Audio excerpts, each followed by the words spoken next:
ये कहानी है चंद्रकांत झा की, जो एक मामूली दिहाड़ी मजदूर से दिल्ली के सबसे फेमस किलर्स में से एक बन गया। कहानी शुरू करने से पहले अगर आपने हमारे चैनल को अब तक सब्सक्राइब नहीं किया है तो प्लीज सब्सक्राइब बटन दबा दें। अब आप इस चैनल के मेंबर बनकर भी हमें सपोर्ट कर सकते हैं। कहानी शुरू होती है दिल्ली के तिहाड़ जेल से। 9 फंक्शनल प्रिजन्स वाला तिहाड़ जेल 400 एकड़ से भी ज्यादा एरिया में फैला हुआ है। इस जेल को डिपार्टमेंट ऑफ दिल्ली प्रिजन्स और गवर्नमेंट ऑफ दिल्ली रन करते हैं। ये कॉम्प्लेक्स जनकपुरी में है और तिहाड़ गांव से लगभग 3 किलोमीटर की दूरी पर है। कई सारे गार्ड्स 24 घंटे तिहाड़ जेल की सुरक्षा के लिए तैनात रहते हैं। तिहाड़ जेल का इतना लंबा चौड़ा डिस्क्रिप्शन सुनकर आपको लग रहा होगा कि कोई भी इंसान तिहाड़ जेल के आसपास तो किसी तरह का क्राइम करने के बारे में सोच भी नहीं सकता, लेकिन यहीं पर आप पूरी तरीके से गलत हैं। नवंबर 2003 का वो टाइम तिहाड़ जेल में काम करने वाले पुलिस वालों को बहुत अच्छी तरीके से याद रहने वाला था, क्योंकि उस दिन तिहाड़ जेल के गेट नंबर 1 के बाहर उन्हें प्लास्टिक में लिपटी हुई एक लाश मिली थी। लाश के साथ साथ खूनी ने पुलिस वालों के लिए एक चिट्ठी भी छोड़ी थी, जिसमें यह साफ साफ लिखा हुआ था कि मैं दिल्ली पुलिस के लिए आगे भी ऐसे गिफ्ट्स लाता रहूंगा। मुझे दिल्ली पुलिस से डर नहीं लगता और अगर पुलिस मुझे नहीं पकड़ पाई तो मैं इसी तरह से लोगों को मारता रहूंगा। पुलिस ने इस मामले में छानबीन करने की कोशिश की, लेकिन उस वक्त उनके हाथ ऐसा कोई सबूत नहीं लगा जिसके बेसिस पर आगे बढ़ा जा सके। इसी तरह से 2 साल बीत गए। वो लाश तिहाड़ जेल के बाहर किसने और क्यों फेंकी थी इसका पता नहीं चल पाया, लेकिन पुलिस को अब एक और तगड़ा झटका लगने वाला था, क्योंकि 20 अक्टूबर 2006 के दिन उनके पास एक कॉल आया। कॉल की दूसरी तरफ जो इंसान था उसने पुलिस वालों को एक ऐसी बात बताई जिसे सुनकर उनके होश उड़ गए। उसने बताया कि तिहाड़ जेल के गेट नंबर 3 के पास एक लाश को टोकरी में रखा गया है। इतना सुनकर कई सारे पुलिस वाले गेट नंबर 3 के पास जाकर इकट्ठा हो गए थे और तब उन्हें पता चला कि फोन करने वाला मजाक नहीं कर रहा था। गेट के सामने वाली सड़क के पास सच में एक लाश को टोकरी में बांधकर रखा गया था। सबसे इंटरेस्टिंग बात यह थी कि टोकरी में लाश के साथ साथ पुलिस को दोबारा एक चिट्ठी मिली जो उन्हीं के लिए लिखी गई थी। जब पुलिस वालों ने लेटर पढ़ा तब उन्हें पता चला कि हत्यारे ने उन्हें खुलेआम चैलेंज किया है। लेटर में लिखा था कि मैं बहुत टाइम तक एक नाजायज केस झेलता रहा, लेकिन अब मैंने हकीकत में एक मर्डर किया है। तुम लोग अगर मुझे पकड़ सकते हो तो पकड़ कर दिखाओ। इस लेटर से इतना तो साफ हो गया था कि हत्या करने वाला कोई ऐसा इंसान है जिसे दिल्ली पुलिस पर किसी बात का गुस्सा है, कोई ऐसा जिसकी पुलिस के साथ हिस्ट्री अच्छी नहीं रही है। पुलिस इस मामले को और इन्वेस्टिगेट करने लगी, क्योंकि अब 2 बार ऐसा हो चुका था कि तिहाड़ जेल के बाहर लाशें मिली थी।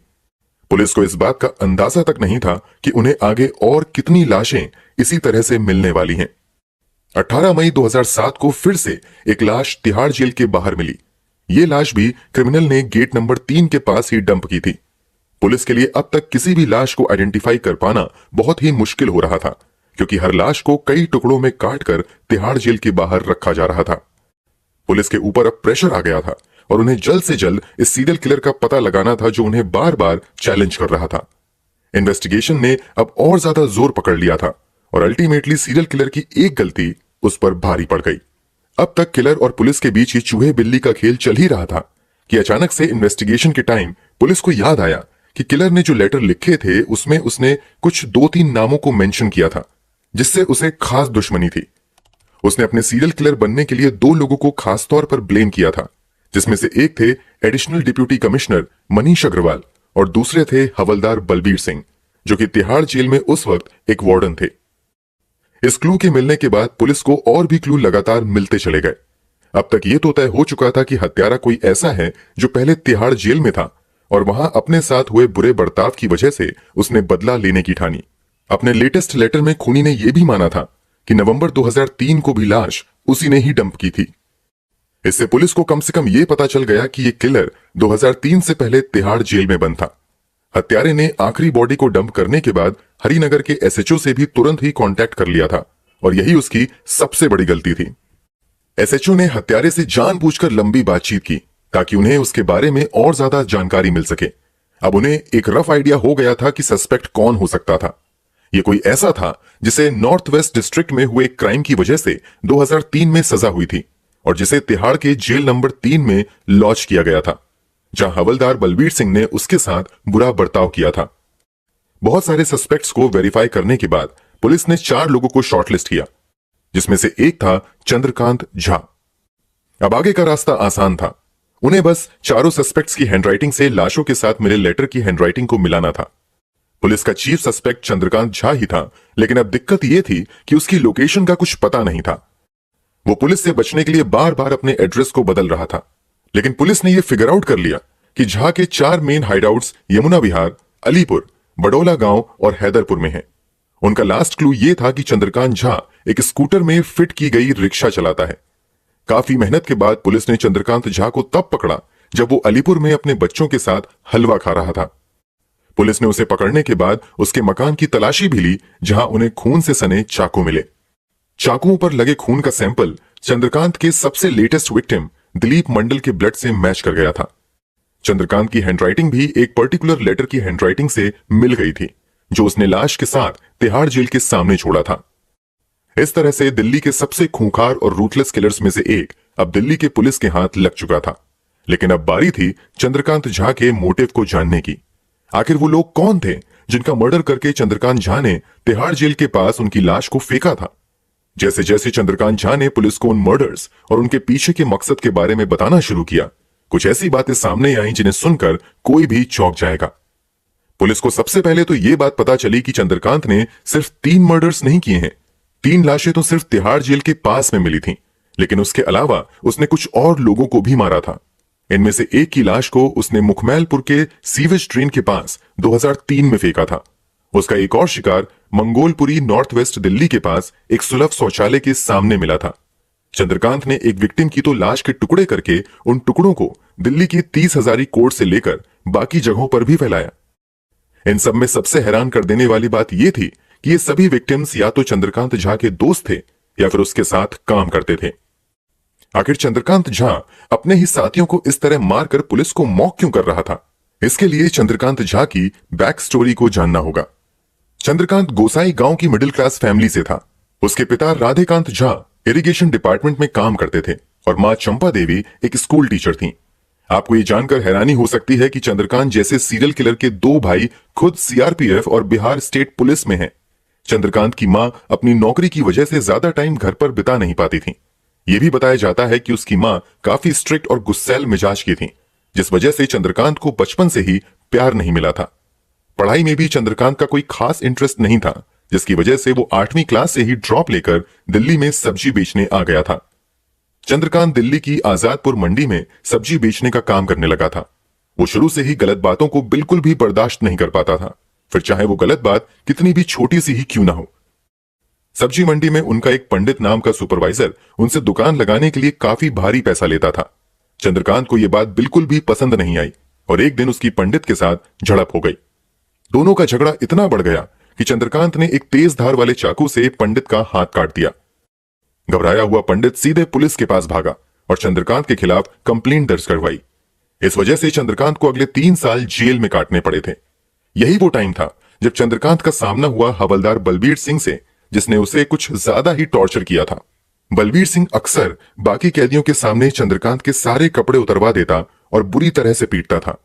चंद्रकांत को बलबीर सिंह की वजह से जेल में काफी ह्यूमिलिएशन फेस करना पड़ा था। जेल से निकलने के बाद चंद्रकांत पूरी तरह से बदल चुका था। वो पुलिस से और सिस्टम से बदला लेने के बारे में ही सोचा करता था। चंद्रकांत पहले एक बहुत ही सेंसिटिव इंसान हुआ करता था, जो बिहार से आए बाकी इमिग्रेंट्स की मदद करता, लेकिन अब वो एक बहुत वायलेंट इंसान बन चुका था। इसी बीच चंद्रकांत की शादी भी हुई, जिसके बाद उसके 5 बच्चे हुए, लेकिन उसने अपनी बीवी और बच्चों को अपने साथ नहीं रखा। उसे डर था कि पुलिस आकर उसके बीवी बच्चों को भी परेशान करेगी। चंद्रकांत अब भी बिहार से आए इमिग्रेंट से दोस्ती करके उनकी मदद करता था, लेकिन उसे ऐसे लोगों से सख्त नफरत हो जाती थी जो उससे थोड़ा सा भी झूठ बोलते थे या जिनका बर्ताव उसके हिसाब से अच्छा नहीं था। चंद्रकांत का पहला शिकार पंडित था, वही पंडित जिससे उसका झगड़ा हुआ था। पंडित के कत्ल के बाद पुलिस ने उसे वापस अरेस्ट किया था, लेकिन प्रॉपर एविडेंस ना मिलने की वजह से वो छूट गया था। इसके बाद उसने अपने सेल्फ डिफेंस के लिए कराटे भी सीखा था। पंडित के मर्डर के बाद कुछ वक्त तक चंद्रकांत की जिंदगी में सब कुछ एकदम नॉर्मल था, लेकिन फिर एक और घटना हुई जिसने उसे एकदम से ट्रिगर करके उसके अंदर सो रहे शैतान को जगा दिया था। उसका एक साथी शेखर उसके साथ ही रहता था। उसने चंद्रकांत को बताया था कि वो शराब को हाथ तक नहीं लगाता था, लेकिन सच्चाई ये थी कि उसे ड्रिंक करने की आदत थी। जब चंद्रकांत को यह पता चला कि शेखर ने उससे झूठ कहा था, तब उसे बहुत गुस्सा आया और उसने सीधे जाकर शेखर से बात की। शेखर को उस वक्त तक चंद्रकांत का गुस्सा मजाक लग रहा था। चंद्रकांत ने उससे कहा कि वो उसे झूठ बोलने की सजा देगा। शेखर ने इस बात को भी सीरियसली नहीं लिया था। उसे हैरानी हो रही थी कि चंद्रकांत इतनी छोटी सी बात का इतना बड़ा इशू क्यों बना रहा है। उसने मजाक मजाक में चंद्रकांत से कह दिया कि तुम मुझे जो चाहो सजा दे सकते हो। उसे नहीं पता था कि उसका मजाक उस पर इतना भारी पड़ेगा। उसी दिन चंद्रकांत ने शेखर का गला घोंटकर उसकी हत्या कर दी। जब उसने शेखर की लाश को देखा तब उसे बिल्कुल भी गिल्ट नहीं हुआ। उल्टा उसे यह हत्या एक वर्क ऑफ आर्ट लगी और उसने अपने पॉइंट एंड शूट कैमरे से शेखर की लाश की फोटो भी ली। इसके बाद उसने बॉडी को सीवेज ड्रेन में ले जाकर फेंक दिया। यह चंद्रकांत का दूसरा नोन मर्डर था। तीसरा खून उसने किया था उमेश नाम के इंसान का, जिसकी नौकरी उसी ने लगवाई थी। वो बस उमेश की किसी बात पर झूठ बोलने की वजह से बुरी तरीके से ट्रिगर हो गया और उसकी हत्या कर दी। इस बार चंद्रकांत एक स्टेप और आगे गया। उसने उमेश को मारने के बाद लाश के टुकड़े भी किए। उमेश की ही लाश थी जिसने उसने सबसे पहले तिहाड़ जेल के गेट नंबर 1 के पास चिट्ठी के साथ छोड़ी थी। उसके बाद चंद्रकांत 2 साल तक एकदम शांत रहा, लेकिन फिर 2005 में उसने गुड्डू नाम के एक इंसान की हत्या सिर्फ इसलिए कर दी क्योंकि उसे गुड्डू का गांजा पीना पसंद नहीं था। गुड्डू की लाश मंगोलपुरी के एक सुलभ शौचालय के पास मिली थी। 2006 में चंद्रकांत झा ने अमित मंडल नाम के अपने एक साथी की हत्या कर दी थी क्योंकि उसे शक था कि वो लड़कियों पर बुरी नजर रखता है। अमित मंडल की ही लाश वो दूसरी लाश थी जो पुलिस को तिहाड़ जेल के गेट नंबर 3 के पास मिली थी। अमित मंडल को मारने के बाद ही चंद्रकांत ने पुलिस वालों का मजाक उड़ाने के लिए उन्हें फोन भी किया था। अप्रैल 2007 में चंद्रकांत ने उपेंद्र नाम के एक शख्स को सिर्फ इसलिए मार दिया क्योंकि उसे शक था कि उसका अफेयर उसकी बेटी की किसी दोस्त के साथ है। जब चंद्रकांत से बयान लिया गया तो उसने बताया कि उपेंद्र को मारने के बाद वो आराम से अपने कमरे में खून से सने फर्श पर बैठ गया और खाना खाते हुए उसकी लाश को घूरता रहा। अपना खाना खत्म करने के बाद वो उठा और उपेंद्र की बॉडी को कई टुकड़ों में काटा। बाद में उपेंद्र की ही लाश के कई टुकड़े दिल्ली के 30 हजारी कोर्ट और बाकी जगहों पर फैले मिले थे। इससे भी शॉकिंग इंसिडेंट जस्ट 1 महीने बाद मई 2007 में हुआ, जब चंद्रकांत ने अपने दोस्त दिलीप को सिर्फ इसलिए मार दिया क्योंकि उसने उसके कमरे में नॉनवेज खाकर झूठी थाली को वहीं मेज पर छोड़ दिया। दिलीप की लाश वो तीसरी लाश थी जिसे चंद्रकांत ने तिहाड़ जेल की बाउंड्री के पास छोड़ा था। ये सिर्फ वो मर्डर्स हैं जिनके बारे में पब्लिक डोमेन में इंफॉर्मेशन है। चंद्रकांत के गांव वालों के हिसाब से तो उसने और भी कई सारे खून किए हैं।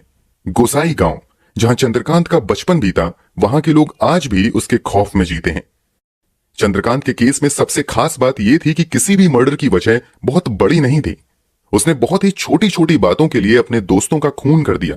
ऐसी बातें जिन्हें हमारे आपके जैसे नॉर्मल लोग इग्नोर करके लाइफ में आगे बढ़ जाते हैं। चंद्रकांत ने अपने एक कमरे वाले मामूली से घर में इतनी भयानक हत्याएं की। उनकी लाश की फोटो ली और उन्हें मारने के बाद वहीं बैठकर खाना भी खाया। ये सारी साइकोपैथिक टेंडेंसीज हैं और इससे यही पता चलता है कि वो कितना वायलेंट और मेंटली सिक इंसान था। चंद्रकांत ने किन किन लोगों का खून किया इसका पता तो फिर भी बहुत से लोगों को है, लेकिन उसके हाथों से बचने वाले लोगों की बहुत कम बात की जाती है। इन्हीं बचने वालों में से एक था जाधव, जिसकी चंद्रकांत से अच्छी जान पहचान थी।